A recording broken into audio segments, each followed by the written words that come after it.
जनता पार्टीचा हा जो अभियान आहे हे देवाभाऊंनी 2014ला वरतीच घोषित केलं होतं।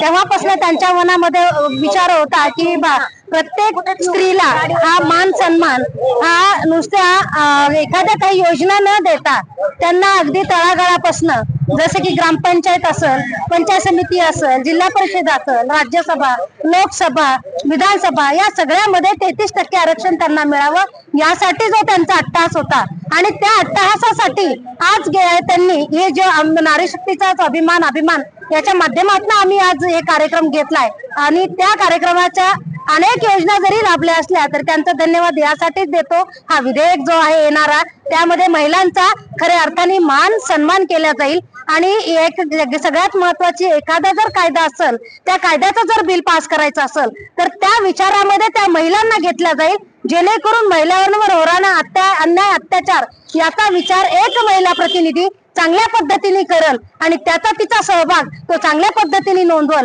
यासाठी आम्ही खऱ्या अर्थाने आज माननीय पंतप्रधानांचं अभिनंदन आणि आभार मानतो, त्यांना समर्थन देतो बीड जिल्हा भारतीय जनता पार्टीच्या वतीने। प्रथम मी भारताचे लाडके पंतप्रधान आदरणीय नरेंद्रजी मोदी यांचे भारतातील सर्व महिला भगिनींच्या वतीने खूप खूप आभार मानते, अभिनंदन करते।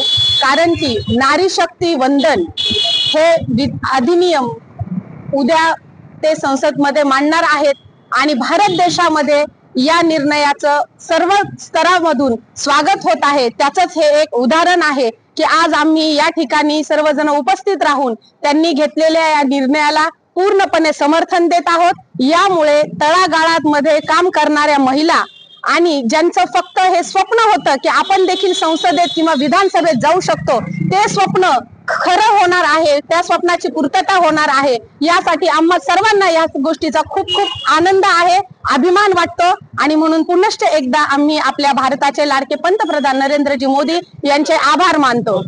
धन्यवाद धन्यवाद मोदीजी, धन्यवाद धन्यवाद धन्यवाद मोदीजी, धन्यवाद।